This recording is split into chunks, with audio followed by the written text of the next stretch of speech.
মৎস্যপ্রিয় বাঙালির কাছে ইলিশ মাছ অতি প্রিয়। বাংলায় আমার সর্ষে ইলিশ চিংড়ি কচিলাও। ইলিশ প্রিয় মানুষ যখন নিজের এলাকার স্থানীয় বাজার থেকে একটি ইলিশ মাছ কিনতে যান, তখন নিশ্চয়ই পেট ভর্তি ডিমওয়ালা একটি ইলিশ মাছই কিনবেন, অর্থাৎ সেই মাছটি হবে নারী ইলিশ।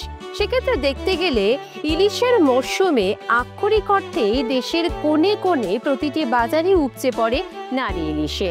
অথচ পুরুষ ইলিশ যেন অমাবস্যার চাঁদের মতোই দুর্লভ। কেন?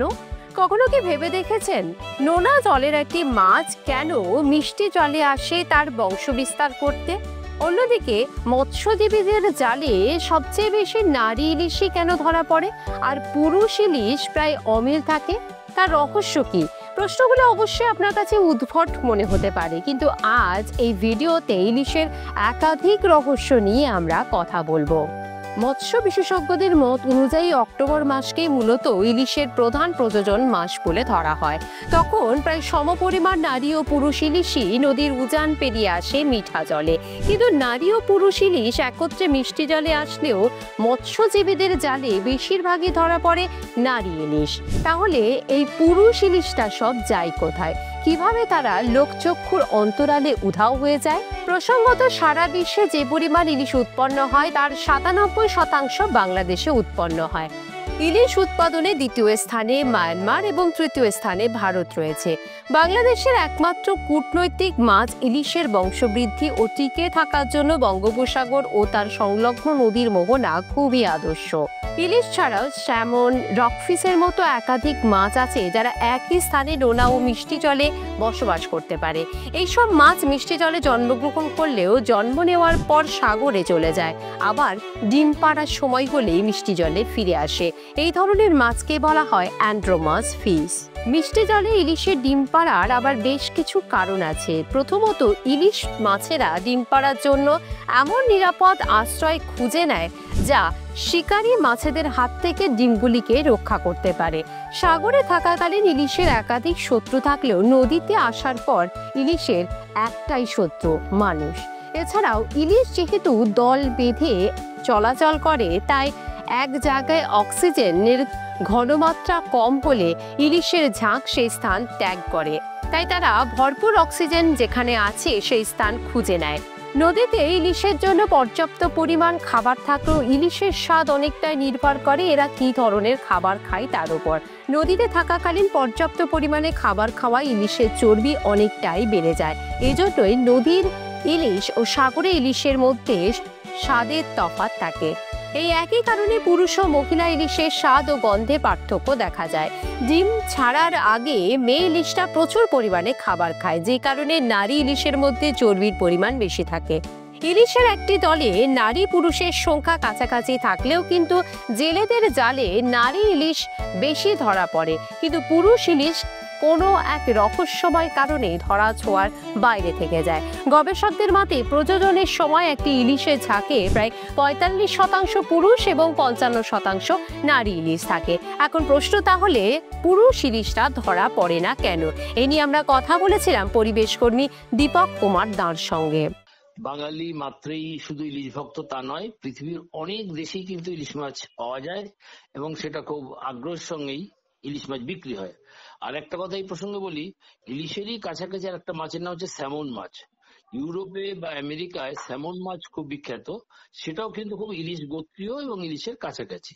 এখন যেটা আপনার মূল প্রশ্ন, সেটাতে যদি আসি, সেটা হচ্ছে যে আমাদের এই বাংলাদেশে 5 রকম প্রজাতির ইলিশ মাছ পাওয়া যায়। খোকা ইলিশ, চন্দনা ইলিশ, গঙ্গার পদ্মার ইলিশ দুটো একই প্রজাতি, এরকম মোট 5টা প্রজাতি আছে। এবং ইলিশ মাছ নোনা জলে থাকে ঠিকই, কিন্তু ওরা ডিম পাড়ার জন্য মিষ্টি জলে ঢোকে, এবং শুধু মিষ্টি জলে যখন ঢোকে তখন ওদের শরীর থেকে বেশ কিছু ফ্যাট বেরিয়ে যায়, এবং বেরিয়ে গেলেই ওদের আর কি সুস্বাদু যে ব্যাপারটা ইলিশ মাছের, সেটা হচ্ছে ওরা যত বেশিক্ষণ বা যত বেশি দিন ওরা মিষ্টি জলে থাকবে তত তাদের মাছের টেস্ট বা স্বাদ তত সুন্দর হবে।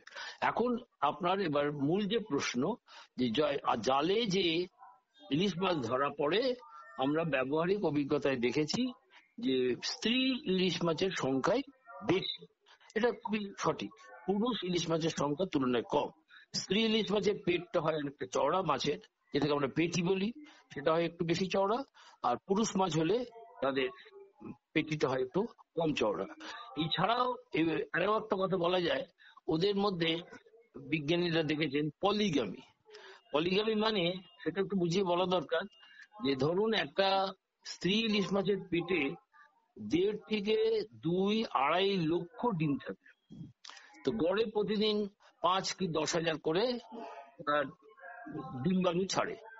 কিন্তু ওই যখন ওরা ডিম্বাণু ছাড়বে তখন তার পাশে কিন্তু একটা পুরুষ মাছ আছে, সে তাদের শুক্রাণু স্পার্ম সে ছাড়বে।